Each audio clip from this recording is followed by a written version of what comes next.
welcome once again to Geek News and Craft Brews, our weekly look into everything in geek culture that mattered to us this week. Oh yeah. I'm Steven. I'm Chris. And as always, we are joined by the only sidekick that works faster than Kid Flash, and that's alcohol. Alcohol, yeah. I'm running out of those, so it's going to change in the next couple of weeks. Oh, I'm sure we can come up with a lot more. Alright, so Chris, what are you drinking today? Alright, so I have a Secret Convergence. What? That I discovered earlier. And this is great. So, we have the Brainless Raspberries from Epic Brewing in Colorado. I have Ballast Point's Victory at Sea, which is a coffee and vanilla porter, right? Alright. And here's the Epic Convergence that I'm going to do. I'm going to do 2/3 Ballast Point here. And then 1/3 Brainless. Oh my gosh. I'm sure there's a lot of you out there who might be freaking out, but calm down because He's mixing beers and we're just going to have to live with delicious. it. This is so good. How was it? It's fantastic. Yeah, we tried this last weekend at my place, and once we did that, and it's actually one of the first times I've ever just mixed craft beer like that. I was like, oh my gosh, I have to do this when we talk about convergence. I finally found a great convergence beer. What are you drinking?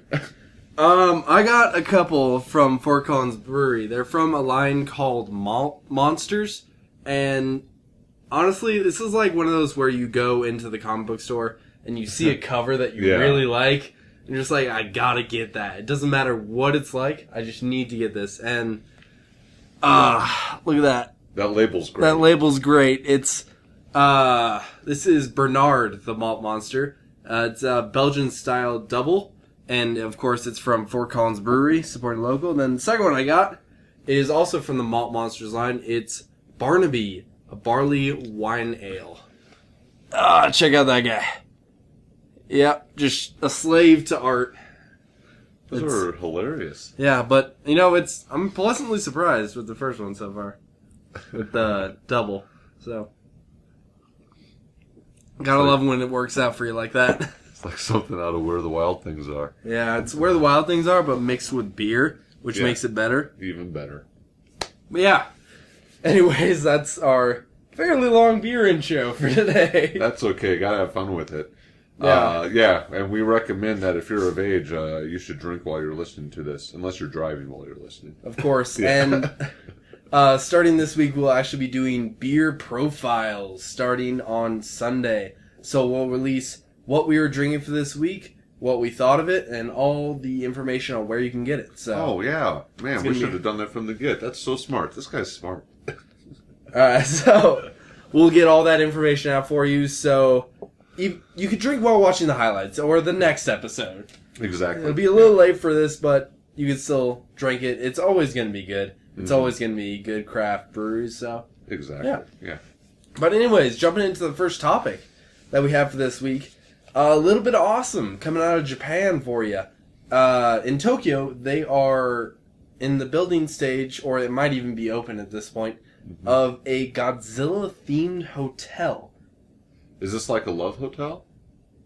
This is a hotel that most of it is fairly regular. There's some Godzilla stuff, but it has a gigantic, probably 3-story tall Godzilla head. That's awesome. On the top. Look at me. I was like, what a pervert. Is it a love hotel? I want to. No. I want to have sex inside Godzilla. No, just because Japan's known for those like really wacky themed love hotels. I think there's one of them that's like actually a replica of like a Queen Elizabeth ship or something. Like that. As far as I know, it's not in that. But there's a couple rooms that are special in this Godzilla hotel. There is the Godzilla room, which is the master suite, like best room you can get, and it's filled to the brim with Godzilla memorabilia, stuff from the movies, all this kind of merchandise that you can't see or get anywhere else, filling the room entirely. Also, you got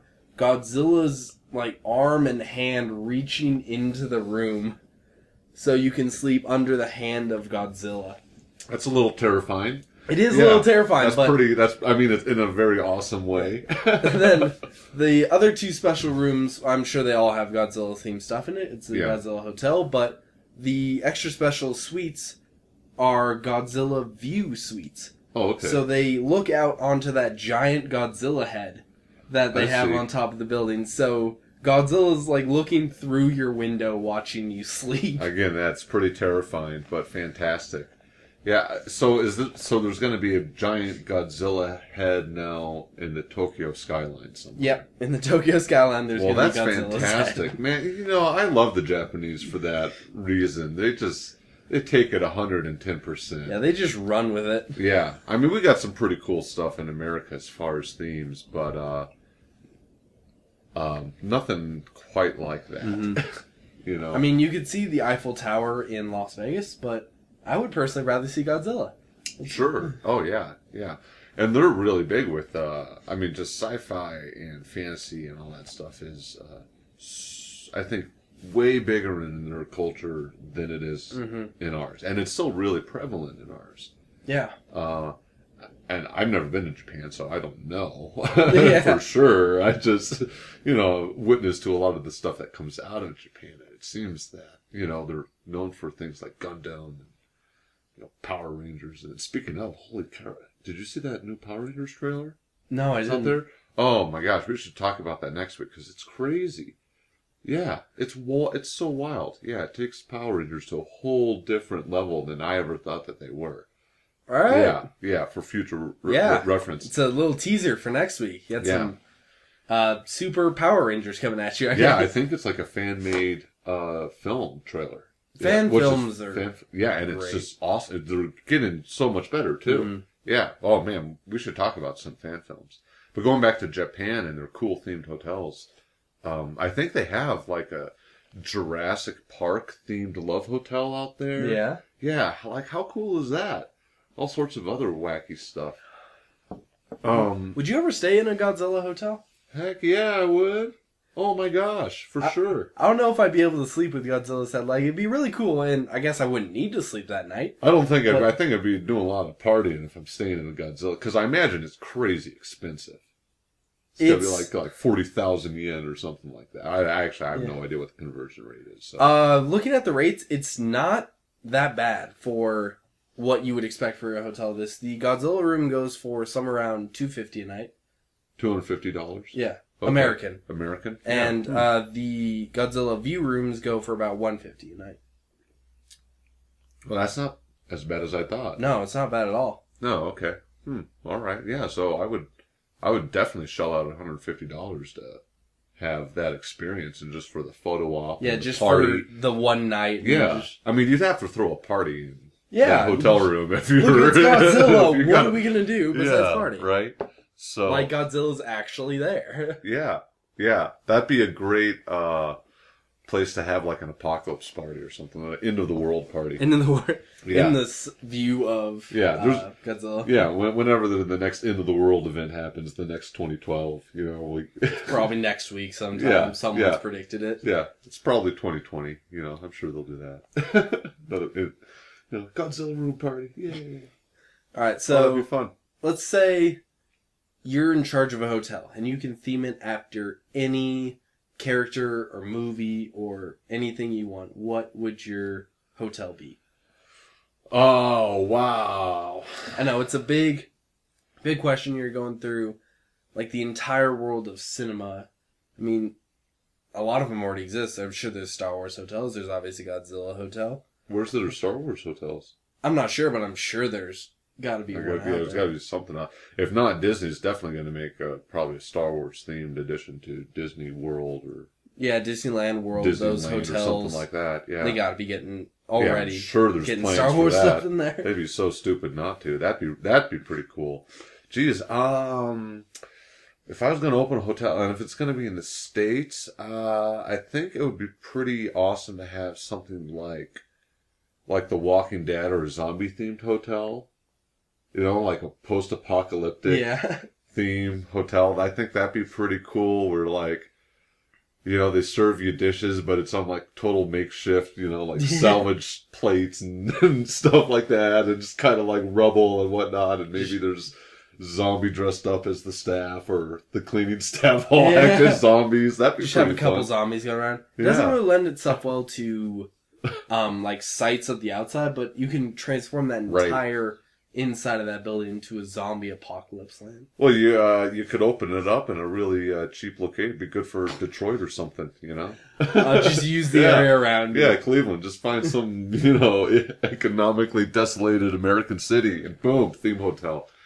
Other than that, I think I'd have to go with Batman. Batman? A Batman-themed hotel. I think that'd be badass. Just some dude that you elect to be a Batman going around punching people in the hotel. Can you imagine, like, you walk into the cave and it looks like the lobby and it looks like the Bat Cave? Ooh. Or something like that? That'd be awesome. How awesome would that be? That'd be I would so be there. dope. Yeah. Easy, no question. Dude at the counter looks like Alfred. Alfred. Alfred, yeah, sorry. That'd be pretty awesome. And Batman has so many great characters to his, you know, the Bat universe attached to his name. Mm-hmm. In fact, there's a really cool interactive DC map that somebody created out there of the DC universe. Yeah, and it's one of those that collaborates data together, and it intersects like how many characters and have had stories with different other characters in DC world. Mm-hmm. So, and the size of their point is bigger based on how many interactions they have. And Batman's is huge. It's massive. Mm-hmm. It's by far the biggest. He's had more crossovers than with guest characters than any other DC. I mean, even the Bat family itself is far-reaching. Exactly. Both on the villain side and on the hero side. Yeah. So, yeah, that if someone's not doing that already, that'd be a pretty good idea. Yeah. Do it in a place where you can gamble, too. Oh, yeah. Yeah. Well, like, duh. But yeah, that'd be fun. It'd be fun if Americans start to look towards Japanese recreation, start to mimic some of their successes. Look for them for inspiration. Right? Yeah. See, I'm trying to think what my hotel would be. I think I would want it to be something that it's beyond this world. It's something you can't really experience. So that either lends itself well to sci-fi fantasy, mm-hmm. or even like cartoons. Well, that'd be pretty interesting. I don't know what I would want as my cartoon-themed hotel, but you take something like a Adventure Time or a Incredibles or something, mm-hmm. Or Toy Story. Toy Story would be a good one. Right. Something based in this cartoon world that is beyond what we can see as real, and make everything look like this cartoon. Make it look... Yeah, like if you had an Oculus Rift, or that, mm-hmm. Or there's some other technology out there. I saw like a news story about it, but it's somewhere like Google gave them like $500 million to develop this technology where you just kind of wear a pair of glasses and all the 3D stuff is happening around you, so it projects 3D, kind of so you know. And it's not an Oculus Rift. I mean, you're still looking through. It's just a pair of glasses. Mm-hmm. You know how crazy would that be? You just put on these glasses and the whole hotel lobby turns into this wacky, trippy cartoon. Up. Oh, man. That could happen. That probably will happen. I want a Looney Tunes hotel. Oh, wow. Like that. Yeah. And I want Bugs Bunny, like, coming up to me and asking me how my day was and, like, leading me up to my room. Like, and then, that'd be pretty trippy. Elmer Fudd tries to get him and he throws a hole and... Like, you have to step over it, or else you're going to get... I don't know, you're not going to actually get thrown into it. Yeah, but to interact with the world like that? If you could interact... Oh, the future is going to be amazing. I can't wait. No kidding. No kidding. Yeah. I've been really thinking about just skipping this next generation of platform gaming consoles mm-hmm. altogether, because the way technology is advancing so fast, I kind of feel the generation after it's going to be just... beyond our comprehensions. Yeah, it'll be so amazing, and I think it'll be here faster than we think it will. Yeah. That seems to be the way it goes with those console generations. last as long as they used to because the technology is advancing so fast. These companies are looking at it and be like, whoa, you could sell this as an entirely new product. It looks so much better, so much cleaner and everything than the last one. We could put this out, and because they're companies, they do. Mm-hmm. Yeah. Yeah. But yeah, I would love to see those kind of hotels and those kind of parks in the U.S. Hopefully we can see those coming in the future. But yeah. If not, it's just another good reason to go over to Japan, right? Yeah. Or just travel more. Either way. Yeah, right. Next thing I wanted to talk about is the Batman Arkham Knight video game. Yeah. There was a trailer released fairly recently where it got into some of the characters we're going to see. Harley Quinn, Two-Face, Scarecrow. Yeah. And the Arkham Knight, of course. Yeah. There's some others in there, but they're escaping me right now. But it's a very darker Gotham that we're seeing in these previews. Well, that's, I think, how Gotham is supposed to be portrayed, though. You know, and that's kind of the challenge for doing Batman is how dark do you go? Yes. How dark do you go while still making it like so that kids can still play and not like go home forever scarred with nightmares and stuff? Yeah, maybe. I mean, there's definitely some people who have taken Batman and they're well known for writing Batman even darker than he's been before. You know, like Alan Moore and Frank Miller. When they took on Batman, they really skipped all the campy aspects of him, which was super prevalent. Yeah, they went very much against the status quo as far as Batman was, because that was the time of the Batman Adam West TV show. Yeah, yeah. And that was Batman in the public's view. Yeah, exactly, the public's view, for sure. Mm-hmm. Yeah, and you've seen it in the movies and in the video games and even in the comics that it just keeps getting darker and darker and darker. And you wonder how far they're going to be able to really go, or if they've kind of reached their limit here with how brutally dark Batman can become. Because this last run of the Joker, I mean, like, it's just ridiculous. But they seem to want to go that next step because this game, unlike its predecessors, will be rated M instead of rated teen. Oh, that means, that there's definitely probably going to be some stuff in the cutscenes that is just super dark. Yeah. Batman level dark. Yeah. You think they're ever going to make a rated R Batman movie? No. Neither do I. There's no way. If they can't make Deadpool rated R, they're not going to make Batman rated R. I agree. It's so much money that they're missing out on in that teen crowd. Missing out, but I think it's silly. Maybe we will eventually. You know, maybe those standards will change. I really think they will as time goes on here in this country. Because, I mean, you think about it, like, I would be willing to bet you that the average 12-year-old American boy has seen just as much naked lady parts as an 80-year-old American man. Okay, like, that's where we're at. So the level of acceptable violence and that kind of stuff that we see on TV and in video games, I think the standards will shift. You think it'll get more intense so that the game makers have like more to play with, you think? Yeah, I think it'll become more acceptable. I mean, the people who have that argument that videos or TV or movies incite violent behavior, that if you play a violent video game, then you're going to think, oh, it's okay to go out and shoot up a crowd of people. That is like such a stupid jump of logic. It's ridiculous. It's so dumb. Like, are you ignoring all the past human history and stories? You know how fucking violent and brutally weird stories have been? You know, just look at some of the Greek mythology or Norse mythology. You know, that's just nuts. Or even some of the stuff in Shakespeare. It's pretty wacky and brutal. You know, do you think people went out and started, and that didn't, like, we're all still here, so, you know, it's clearly not a factor, you know, and most people, I'm not sure what the percentage is, but I think it's the vast majority, can distinguish the difference between fiction and reality. Mm-hmm. Yeah. And while it's a stupid argument that violent video games lead to violence, yes, it is one that it presents a major problem in the video game industry. That was an issue that was taken to Congress.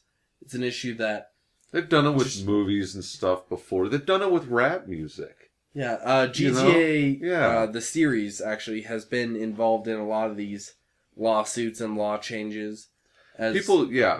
People used to freak out about rock and roll and Elvis shaking his hips on the stage. Because it was provocative and it was make our children evil or whatever. Yeah, you know, I mean, this is along the same lines of arguments of the whole, we should not let gays be married because it's going to ruin the sanctity of marriage or ruin it for my kids or something. Like, what the fuck are you talking about? Just that jump in logic. It's a ridiculous jump in logic. Like, you know, I mean, how would somebody else's interest affect you or your family in that way? That's very silly.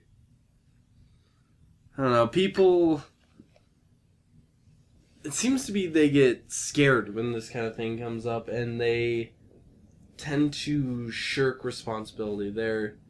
A lot of what the arguments I've seen come from people that let their kids play video games or watch TV for hours and hours a day, and I think that's really the issue more than what they're watching. It's the fact that they're being put in front of these things and not given any real parental contact or guidance in these issues. So I'll give it unmonitored.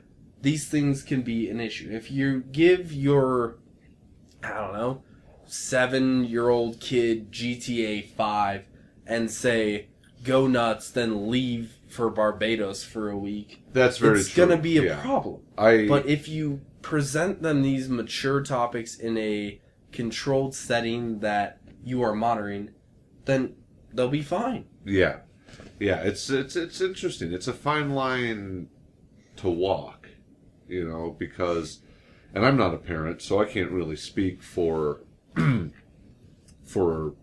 raising a kid, but we live in a day and age where if you try and censor your child's view of the world, you're going to ultimately fail, and you're going to be looked at as like Kim Jong-un, you know, like, because just so it's more, and I think it's better, and we see that. We see how misinformation campaigns ultimately fail. You know, that's why reefer madness is such a joke now.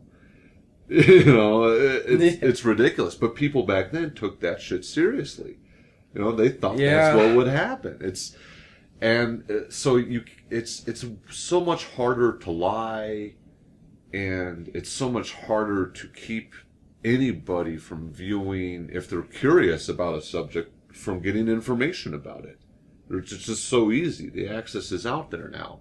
So I think it's real important that parents educate their children on what they're seeing and what they're watching. And I don't think 6-year-olds should be playing GTA 5 or whatever, you know.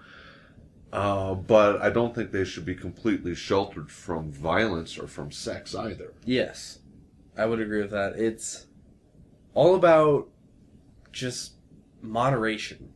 Exactly. Or understanding what's appropriate. And that of course very much depends from society to society. Mm-hmm. But it's that's just the better way to do it, really, I think, you know. It's a prohibitions topic. Don't work. They don't work on anything. You're trying prohibition on violence in video games or rap music or alcohol or marijuana. It's never worked. You know, so just let people have what they want to have. Have what they want to have, but while at the same time kind of garnering that respect for what they have. Sure. Yeah, and this is interesting because I don't I don't really enjoy or watch a lot of movies about combat and war and stuff like that. Like, I never watched American Sniper or Hurt Locker or any of that crap because I used to be a soldier, right? Mm-hmm. And so I take issue with movies like that glorify violence, very much real world violence, and don't kind of show the side effects of such things. So I do wish that they would incorporate that more often. That, like, look, I mean, if you act in this very violent behavior, then you're going to be a pretty jacked up individual. You're not going to have a happy life. You cannot go around doing these things that you do in these free worlds and do it without consequence. Not just like, oh, you're going to get arrested, or, oh, things are going to happen to you physically. It's just that other side where you aren't the same person. Yeah, I mean, it'd be pretty interesting. I mean, I don't know. They might have already done this because I only watched, I think, the first Expendables. But, just a stupid popcorn movie like that where, like, the guy's pretty fucked up, he can't sleep at night because he's killed 100 people, and some of them, maybe he questions, whether it was the right decision or not. Or maybe he's just a sociopath, so... I liked Dexter, though. That was fun. Yeah. Nothing wrong, but, they straight up, this guy's a psychopath. Yeah. Okay, yeah. That's why he sleeps at night with what he does. Like, I get it, okay. There was, at some point was a conversation about Arkham Knight, but, oh well, it's... Well, we were talking about how, the mature rating. And the mature rating. everything like that. And even with, going back to with Deadpool and the PG-13, why just make it an R? Maybe they will after they see how well Netflix does. And if Netflix, Netflix and the Daredevil. And the Daredevil, yes. Yeah. Because, I mean, if they do that brutally well in that Netflix style that they've done some of their other shows, then maybe Marvel might think about doing it as an R. What was the Deadpool video game? The Deadpool video game was mature. Okay, 100%, because there was real well. Blood, gore, just everything. Yeah. So. And I bet tens of thousands of kids played that game. Oh, yeah. And with kind of what we were talking about, the Arkham Knight, you see in comics sometimes that Batman talks about plunging into the darkness with these criminals and coming back out. Maybe with that mature rating we can talk about that more. Something that we don't see in these video games that are just like beat up all the bad guys, then go off to your next thing where you beat up all the bad guys. Maybe they talk about, hey, there's a reason I wear black. There's a reason I do this tonight. There's a reason I'm not a cop. Because that's been addressed in comics. It's been addressed in comics several times by several great authors, but it hasn't been addressed in the games. It's been touched on in the movies with, especially the second one where that's true. He's dealing with Two-Face, who kind of went into that abyss, then went the other way. Yeah, and also the Joker, who's the epitome of that abyss. Yeah, that's just fantastic. I mean, that'd be awesome if they do that. I would love to see a very well done live action film version of some of the great Batman stories. Even the current run with Scott Snyder. But like just as a short, like The Killing Joke would be awesome to see. Yeah. Yeah, that'd be crazy. Would be... like a modern version of that. That'd be it's not long enough to be a movie, but it could be like about a 45-minute, half-hour kind of just Batman thing. You could probably do a made-for-TV movie. Maybe, yeah. Or a video game, even. Yeah, but if you haven't read that, people at home, wherever you're listening to this, pick up Alan Moore's The Killing Joke. It is... some of the Joker at his best. It's the Joker at his best. It's the quintessential Batman story, I'll even say. Or at least one of them, but... It's a very important Batman story. Yeah, there's a panel in one of the last pages, one of the last panels, where there's a lot of controversy about it, and because of the title, The Killing Joke. We gonna talk about that? If we want to. All right. You know. So the controversy around it is, I think it's the very last panel of The Killing Joke. The Joker has told some joke or something, and Batman starts to laugh at it.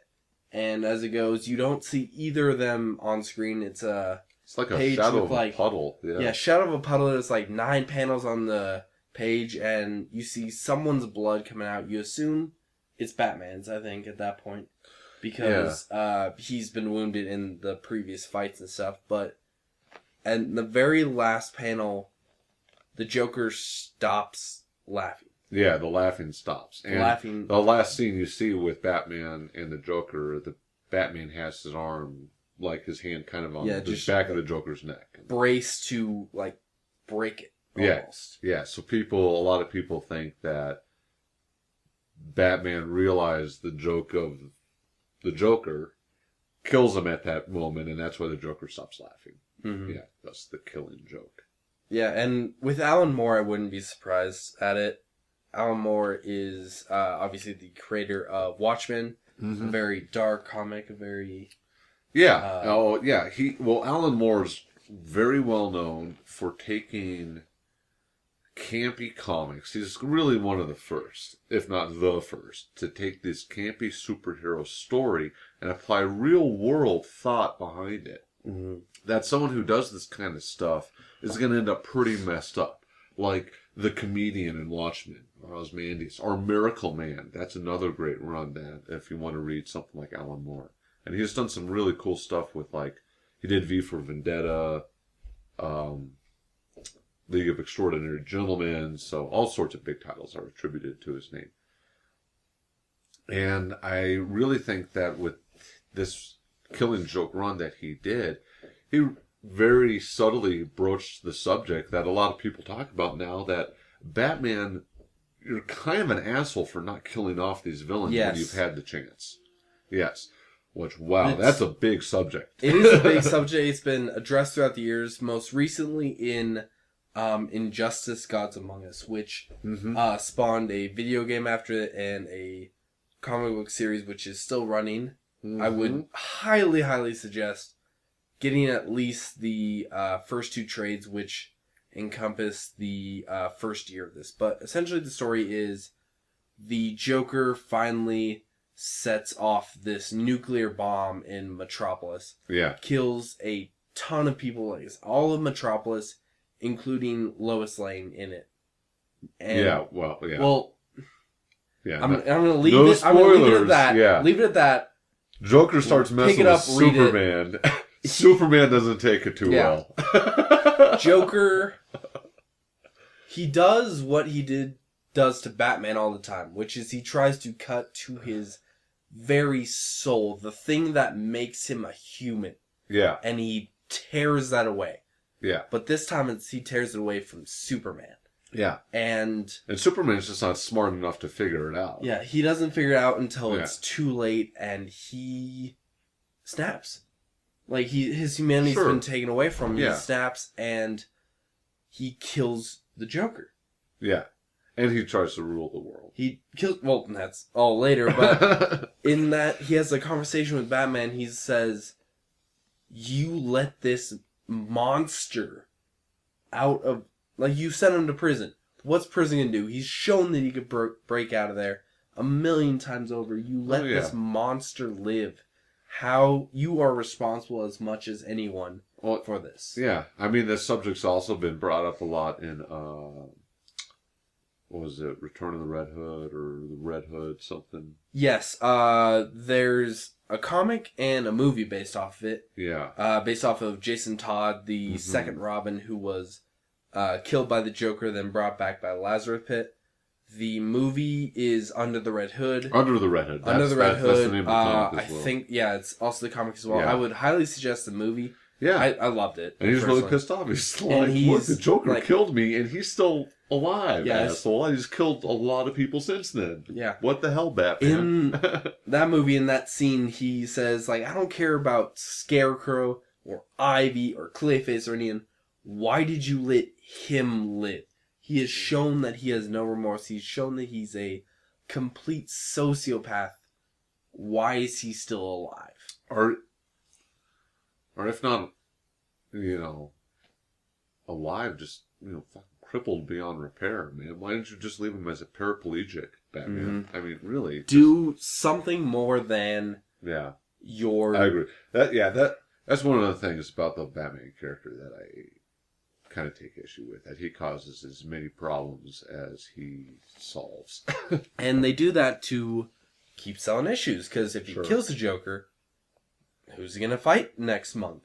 Well, spoiler alert, but Scott Snyder's recent run of Batman, I think this story arc is called Endgame, for all of you out there. He really kind of is also addressing this subject and the Joker. And the Joker may be a lot more than what we thought he was. Scott Snyder may be taking the Joker character to a completely different direction than we ever considered, which is very cool. Yeah, and I would trust Scott Snyder with that. He's written the Batman series since the reboot of the universe, and honestly, he's done a great job. He's done a Joker story with Death of the Family, as opposed to the older one where Jason Todd dies, which is Death in the Family. Kind of confusing, but great story involving the Joker, and just how crazy he is, thinking that kind of, we keep doing this, you keep letting me live because we need each other. You are our king. Referring to all the superheroes. You are our king. I am your jester, and all these people make up your court. We are here because of you. And it went to this very dark psychological place in it, and that's what I want to see in this video game. But unfortunately, I don't think we're going to get it. Yeah, we'll see what happens. It might be that. I think it's probably rated M because of violence, not because of deep psychological twisted issues. Right. We can only hope. Whew. You want to talk about some silly comic book stuff happening? Yeah, let's talk about rebooting the universe. Rebooting the universes. I just reconverged my beer. Yes. Yay, this is my Dr. Doom So, which one of these comes first? Actually, Convergence starts first. Convergence starts first, so we'll start there. And that's the DC one. General, what we're going to be talking about for the next little bit, both Marvel and DC are completely rebooting their comic universes in the coming months. Yes. Again. Yeah. So. Yeah. Well, and this is just it. We talked a little bit about the death of gimmick that comics do. Yes. Last podcast. And this is, crossovers are of course a gimmick, and we see them, I think we've seen them far too much now. We see them, there's always a crossover. There's always a crossover. There's always some always crossover. Something happening. Yeah, and it's getting pretty silly. And at this point, for whatever reason, it seems both DC and Marvel decided that they're going to do such a massive event that it's essentially going to reset their universes and the way they're printing their comics from here on out. And they're actually both pretty similar storylines. How's that? Well, here's the thing with what Convergence is doing. So there's this crazy Superman villain called Brainiac, which is like this super ancient, super smart alien, and possibly / god. This is DC, correct? This is DC. DC is Convergence. Yeah. Marvel is Secret Wars. Marvel's Secret Sorry, continue. Wars. Yeah. And I guess what Convergence is going to do is that there's a version of Brainiac somewhere within the DC multiverse. For those of you who don't know, the DC multiverse is something that's kind of already been established by Grant Morrison as an author, and you can go online and look at the map of the multiverse, and it involves 52 different versions of Earth, and it's very actually kind of interesting fractal kind of idea, which if you're into quantum physics or dimethyltryptamine, you'd probably be really into it. Yeah. So it's kind of funny how the DC multiverse actually is something that some quantum physicists over at CERN would describe how the reality is actually constructed, which is kind of neat. Regardless, map's constructed, and it's going to be this big story involving Earth 33, which is I believe it's the Earth. I think it's Earth 33. It doesn't really matter. It's one of the Earths, and I think it's the one that we've been reading recently with the New 52. And if you look on the map, it lies right on the border with something they just call chaos, and what makes up that border is the Speed Force line, right? Yeah. And I guess what Brainiac is doing is he's taking elements of every story that we've ever seen printed in DC. That means things like Kingdom Come, things like Red Sun, Flashpoint, everything that DC printed before the New 52, after the New 52, all that stuff. Yeah, Flashpoint being the last time that DC reset the universe leading to the New 52. Right, yeah, which had an interesting alternate reality where Aquaman and Wonder Woman were not really good guys. Yeah, they were at war with each other, and the whole world was consuming the Earth around them. Yeah, Superman was like captured by the government since he landed as a baby, so he never saw the sun. Yeah, well, there's a couple different stories about like where Superman's thing landed, but in this one, in Flashpoint, his rocket lands in the middle of Metropolis and creates this giant explosion which kills a ton of people. Oh yeah, that's right. I forgot about that. So they take this rocket, that carried Superman, take Superman out of it, and keep him in a government facility. Right. Until he's like a full-grown adult. Yeah. And he's never seen the outside, and he's like this horribly thin, underpowered thing. I'm not even sure if he understands English, but it seems like he barely does. But yeah. At any rate, so there's all these different versions of the DC universe, and the idea is that there's a version of Brainiac that has gone out and kind of captured all these different versions, and he's going to put them all together.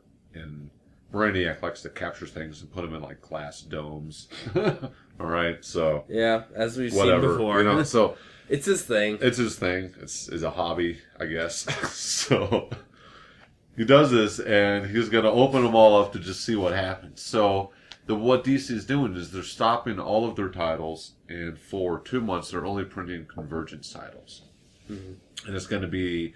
I think Convergence might actually be a weekly title, and then you're going to see all sorts of... There's just a shit ton of them. There's like 40 titles, Convergence Batman #1, Convergence Blue Beetle #1. Check out it all online and look at the 43 list. titles. Yeah, it's just ridiculous. And it's going to last for 2 months, and DC has done a good job at kind of keeping secret of what's going to happen. I believe that they're going to keep printing 25 titles that are already running, and they're going to add 24. So they're going to have 49 total titles going on. With characters that don't have running titles because no one cares about them, like Plastic Man. Well, maybe not. He might just have a Convergence title, and then that's all we see from that character. Maybe he dies in Convergence. And they're just like, we're done with Plastic Man. Plastic Man dies. Stop fucking talking about Buster Gold and Plastic Man. They're all dead. They're dead. They stop making money. They're dead. Booster Gold, I can at least see more than Plastic Man, because Plastic Man is straight up Mr. Incredible ripoff. Yeah. Plus you can defeat him with a lighter. Right? Yeah, not one of the strongest heroes in the DC universe. Okay. So yeah, we'll see what happens with that. And I think that it's... I don't know. I don't know what the fuck DC's doing, really. I'm pretty sure that they're going to change a lot of creative teams. Which is a shame, because... Well, with a lot of them, whatever. There's been some good authors. There's been some good artists. I'm especially sad to see the team of Scott Snyder and Greg Capullo, who've been doing Batman. I've been that's been great. Loving that. I'm really sad to see them lead the title. Yeah. We've really been giving them props this episode. But you know what? They deserve it. For good reason. Yeah, for good reason. I don't know. I mean, think it's cool to switch up creative teams because maybe someone else give other people a shot at a big name, a big title, get their name out there, especially if it's an established author. If they've shown that they can do good work with either smaller titles or independent stuff, like Scott Snyder before he did Batman did Detective Comics, which is still a fairly big title, but it's not. It carries nowhere near the weight of Batman, and he showed that he can really craft a good story. I just came up with a great question. What's that? If you could have anyone write Batman who hasn't written before, who would you think of? If I could have anyone write Batman, that might be a real tough on the spot question because that's a rough one. That is a rough one. Yeah. I don't know. There's people that craft great stories like, I don't know his name, but the author of Saga. Oh, Brian K. Vaughan. Brian K. Vaughan, yes. That'd be a pretty... Ooh, yeah. There's a lot of talent in the independent pool that you can pull from that have crafted great stories with characters that, since they're at Image, in the case of Brian K. Vaughan, characters that they own and they created. Well, Brian K. Vaughan's written for Vertigo, too, so, he has a history. So he has a history, because Vertigo is owned by DC. It's kind of like a subsidiary. It's their indie branch or whatever, their experimental stuff. I think he'd be great for Batman. Actually, I think he'd be really good for something like Justice League. He does relationships so well. He does relationships well. Yeah. Batman's kind of a loner, so I don't really see him on that. But... Well, it could be a good change for the comic.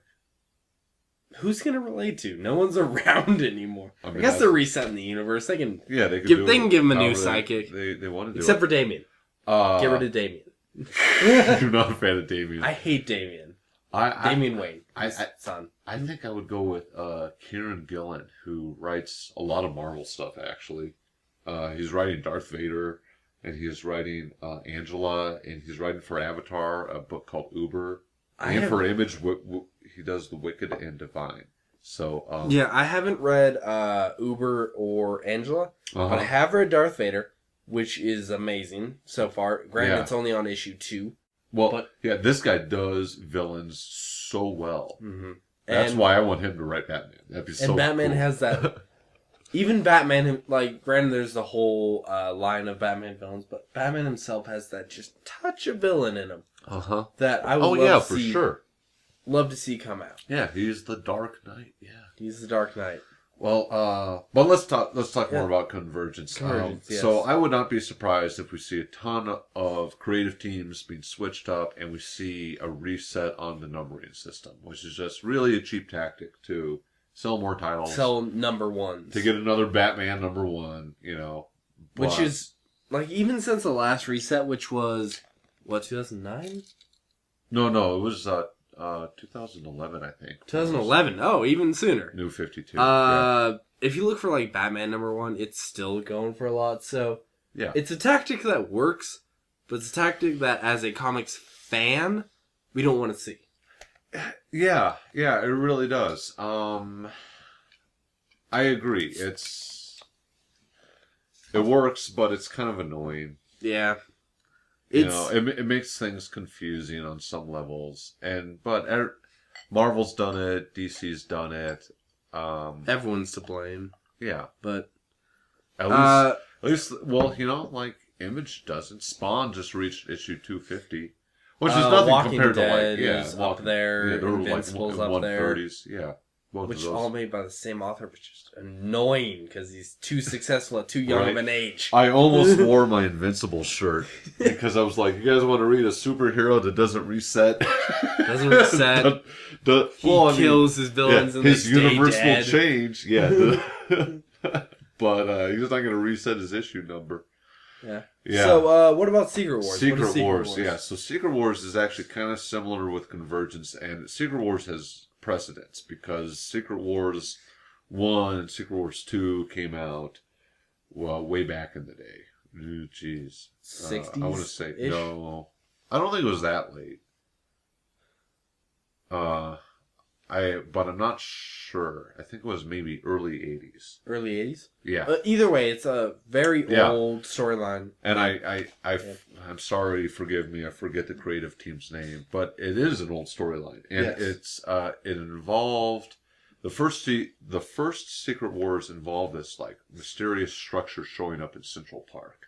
All the heroes going to check it out. Fantastic Four, Avengers, Spider-Man, and once they walked into it, they like vanished, and they reappeared on this planet formed by, again, if you think of the universe in a strange fractal sense, that we live in maybe one ring of infinite possibilities, but maybe there's a larger fractal sense out there of another level generally of the possibilities. Multiverse theory is essentially saying you come to a fork in the road, it goes left and right. Right. There's two different universes based on which road you take. There's a universe where you go to the left, and there's a universe where you go to the right. This one actually, it takes it at that. So imagine that, all right? And so, there's an infinite number of possibilities within our universe. Yeah. Okay. But look at our universe. Think of it as maybe a pattern. Mm-hmm. Okay. And if you have not heard of fractals, just Google something like fractal ring image, and you'll see an example. They're all over the place in art and in nature and whatnot. And the way that this story is kind of portrayed is that consider that our universe is maybe as a ring, and the entity that created this scenario comes from an even higher plane of more powerful, more complex, that is within its own kind of multiverse plane, right? Interesting. So it'd almost be like humans studying bacteria kind of a thing. Okay. All right? Yeah, Makes sense. I mean, that's the level that we're talking about. Like, we're the bacteria. So we are inconsequential to them. Almost. Yeah. Like, this was really kind of came across as an experiment by an entity called the Beyonder. Okay, so powerful that even Galactus. Boom, Galactus. The world so leader. themed today. A cosmic force, could not compete with the Beyonder. Right? So, like, more powerful than most anything or the entirety of the universe. Huh. Okay? All right. So the Beyonder decides to hold an experiment and just grab aspects of worlds from all across the universe, and of course that included Earth and Earth's heroes and villains, and just lump them all together and release them and see what happens. Okay, so it's a lot like what Brainiac's doing with Convergence. Okay. And that was the original Secret Wars storyline. It involved a lot of Dr. Doom, one of my favorite Marvel characters of all time, who actually started out with like the villains camp and came to parlay. And of course, all the heroes started to attack him immediately. Mm-hmm. Where he was like, you guys are such assholes and ignorant. Fuck it. I'll do better off on my own than with you guys. That's why Mr. Fantastic is such a douche. He really is. Regardless. It ended with a Marvel character that we don't see anymore called the Molecule Man, who was essentially the most powerful character that could have possibly existed because he had the power to manipulate molecules however he wanted. So he could create whatever he wanted out of thin air. Essentially, yeah, that's super overpowered. It's like Dr. Manhattan level power, but he was actually kind of an idiot and a villain. Right. At least he's an idiot then. Yeah. So it all ended with Dr. Doom essentially subverting Galactus like a virus and siphoning all of Galactus's cosmic power, right? Attacking the Beyonder, doing essentially the same thing to the Beyonder, siphoning off it and control and like gaining the power of someone who could alter all of reality with a whim, with a thought, beyond comprehension. Yeah, beyond. Yeah, you might as well just call it God at this point. God. Yeah, right. Like a passing fancy would become reality in Doctor Doom's mind at this point. And Doctor Doom's not really a villain. Mm-hmm. You know, I mean, everyone who's written him well knows this. And he was written very well because he doesn't like just zap Mr. Fantastic out of existence, which I probably would do if I was Doctor Doom and I just had cosmic level power. You are not as good of a man as Doctor Doom. Right? That tells how you does that feel? Right? You know, like all the bullshit that they put you through. Just zip, fuck you. I'm done. Go. But he doesn't do it. He heals his scars, which is granted kind of vain, but whatever. He heals his scars, takes off his mask, says, all right, we're done with this. This extra multi-dimensional threat is taken care of. I took care of it. Everyone's kind of free to go do whatever they want, right? Mm-hmm. But that's not really, it wasn't really completely taken care of. Beyonder was able to still infiltrate Doctor Doom, and they all just kind of vanished back, we assume, into the Beyonder's reality. They never really approached that. And then everybody kind of went home. That's what happened, right? It was interesting crossover battles with Magneto and everything. Yeah, it kind of petered out, though. Yeah, but it was this hard thing to end, you know? Yeah. And, but it was a really massive story arc. It's where Venom actually came into existence, because this was the storyline where Spider-Man receives the black symbiote costume and all that, right? And it changed. It really did change the Marvel Universe. And it was a huge crossover. I think it was like, at the time, it was Marvel's most successful crossover. It stayed the most successful crossover for a while. Then they did Secret Wars 2, like a year or two later. And wah, wah. Oh, man. The first one, at that time, it's kind of more of a novelty. It's like the death of Superman. Yeah. It's a very novel. That big? Yeah, because, I mean, I think it was the first time, like, Spider-Man and the X-Men interacted. Yeah. I could be wrong, but I think it was. By the way, Spider-Man kicked the shit out of the X-Men because he felt like it. I mean, crossovers now and death ofs now are so common that I mean, they're gonna boost sales a little bit, but not that much. Back then, a crossover of this magnitude is almost unheard of. It was very big. Now every 3 months we hear changes the universe forever. Yeah. That's the tagline. Though I did see on Facebook today, Spider-Gwen is trending. Whatever that means. Well, that's good. Yeah, that's cool. Just because they brought back, in a kind of multiverse type story, they brought back Gwen Stacy, who was obviously one of the most famous characters to die. It was better than stay dead. Yeah. In the comic. Yeah, they just did an Edge of Spider-Verse, which is leading into Secret Wars, and yeah, it's she comes from a world where instead of Gwen Stacy dying, it's Peter Parker that dies. Exactly. And, Gwen Stacy takes up the role of Spider-Man. She was bit by the spider instead of Peter Parker in that world. Yeah. Yeah. It's a cool. It was pretty good. You know, I think I was a little hard on Marvel in our previous episode about women in comics. Yeah. When I broached that, because going back and thinking about it, Marvel is making strides and putting in effort, and a lot of them are better. I was just still kind of just pissed off how Silk #1 turned out. Yeah, Silk. Yeah. Silk #1, the comic, was not good. Marvel as a whole, not great, but getting there. They're trying. Yeah, they're clearly putting in effort. It's way better than they've done in the past. We're going to see some stuff out of Secret Wars that's coming up. Like there's going to be an all-female Avengers team. All right. Which, since everyone in the Marvel Universe is an Avenger, it's pretty easy to pull off, actually. Yeah. And I'm not joking about that. Too. Everyone's an Avenger. Everyone's an Avenger. Everyone's an Avenger. My favorite run of Moon Knight.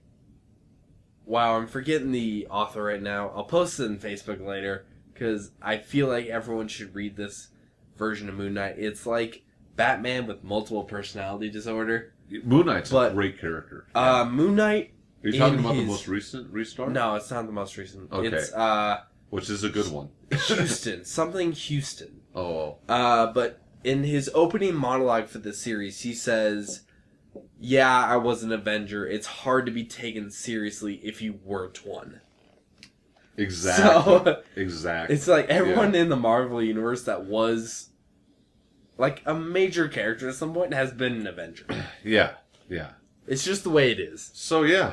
Going back to what they're going to be doing with Secret Wars now, though, in the recent comics, they've really been leading up to it with a story arc called Time Runs Out. Mm-hmm. It's written by John Hickman, or Jonathan Hickman, who's writing Avengers, and I think Rick Remender, who's doing New Avengers. I could get that wrong. But it looks like a couple of Beyonders have shown up. Ooh, a couple? That's... Yeah. Laid some waste to some cosmic level shit. They're the ones that are going to kickstart this Secret Wars deal, where I think it's going to be kind of similar to Convergence and the original Secret Wars, where they're recreating a battle world. And you can check out Marvel's Secret Wars website and check out, they have the battle world map, right? And if you click on the levels of this map, there's like Planet Hulk it's a map it's a map of a globe, and it has different just like territories cut out, and if you click on them, it pops up past Marvel story arcs like Civil War and Planet Hulk and House of M and all these big level Marvel story arcs. Spider-Verse is one of them, even, I believe. And apparently, out of Secret Wars, everything in the Marvel Universe is going to be related to something that's on this Battle World map.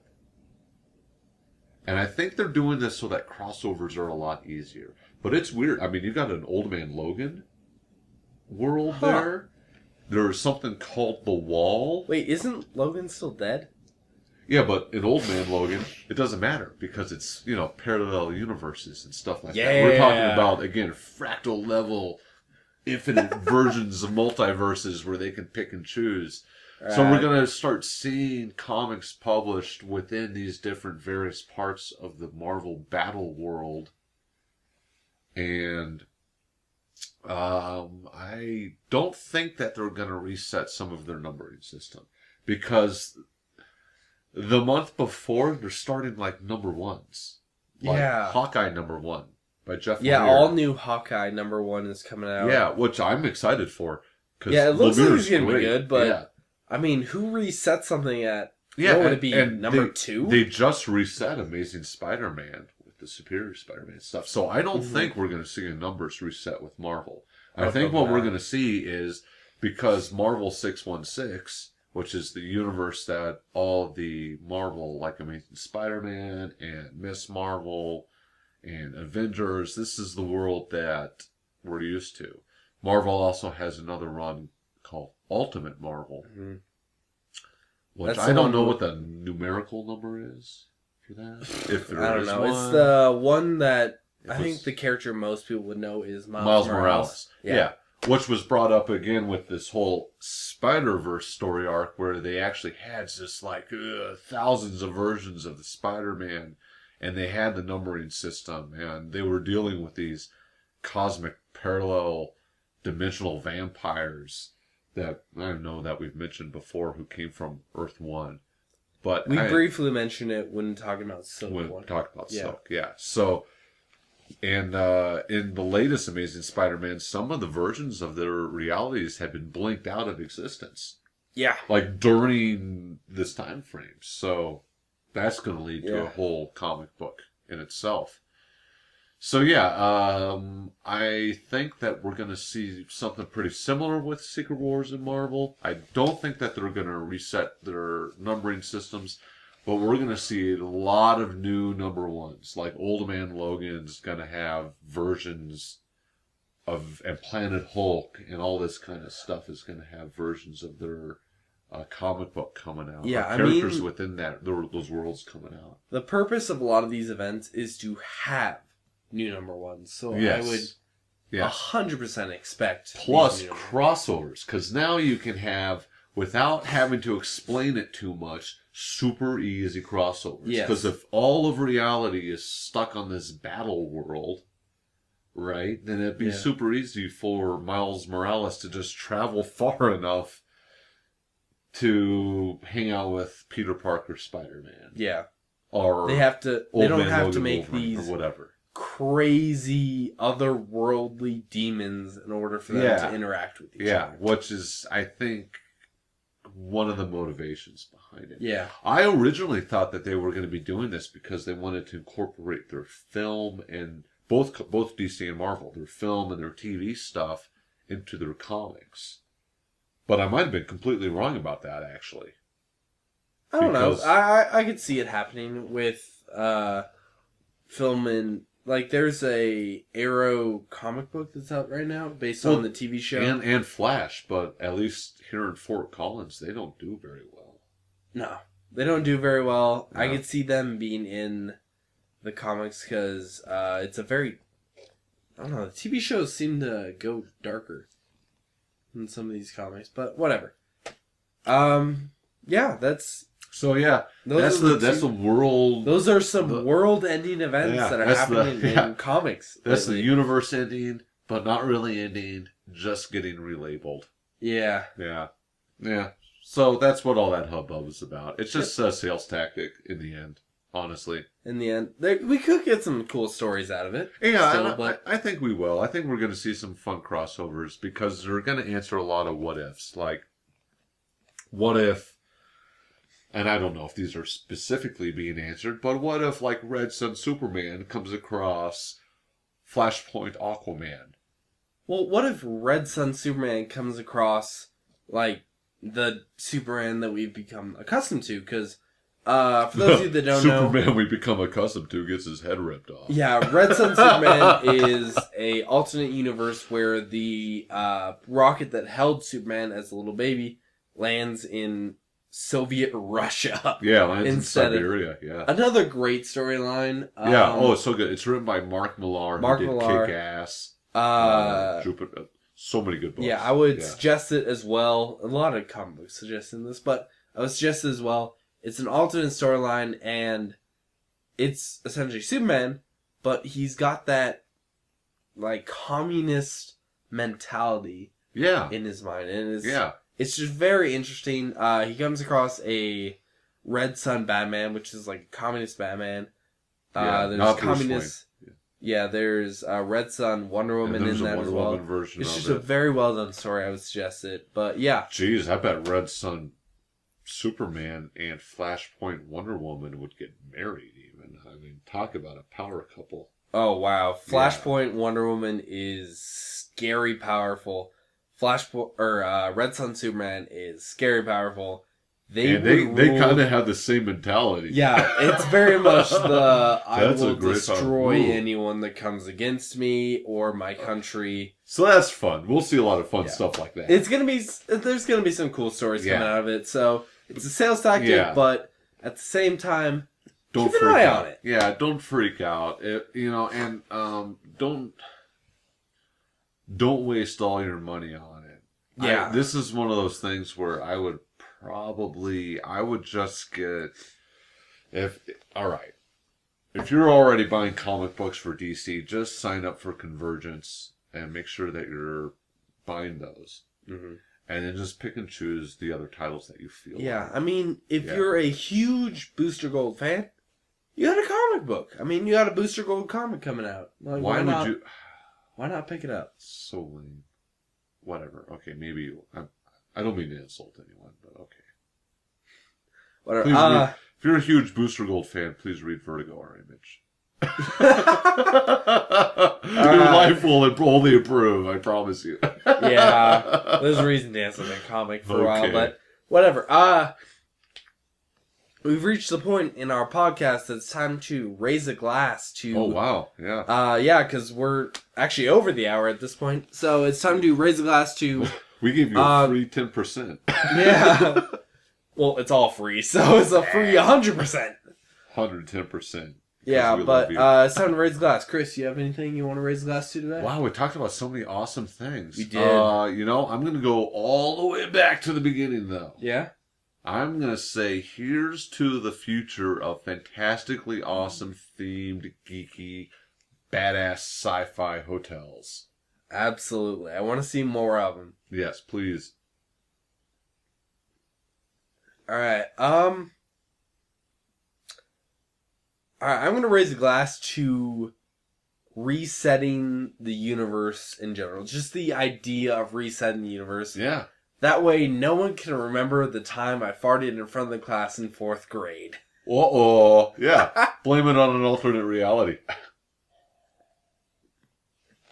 All right. Cheers. Thanks for watching, everyone. Yeah, so, as always, I will just say that we are on Facebook, where we update on some things we talked about in this podcast. Like, I'm going to put the map of the multiverse on there, the Battle World map, all that kind of stuff on there. It's a updated daily, and that's where you will find the beer profiles as well. Oh, awesome. It's on the Facebook page. Facebook? Okay, thanks. We are also on Twitter. Nice.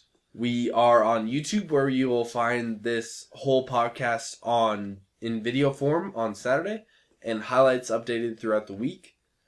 We are on iTunes, obviously, as a podcast. Yeah, we're official. We're just everywhere. So You should go across all platforms, be our #1 fan. We very much appreciate all the support we're getting. I've heard nothing but positive feedback, which makes it really worth it. So yeah. I thought, especially after last episode, that we would be flamed to the point where we would be shamed to shut down. Yeah. Me especially. Oh, but no, I've gotten a lot of great support, and I appreciate everyone who is listening and watching. And thank you. Yes, thank you very much. Check us out on all those websites. Even more coming. Check out the next episode for all of the news that's going to come out. We should actually have a Tumblr page up by the next episode, so we'll be across even more social media platforms. So, yeah. You can't get rid of us. Yeah, we're going to be everywhere. But until then, we thank you for watching. Cheers. Cheers.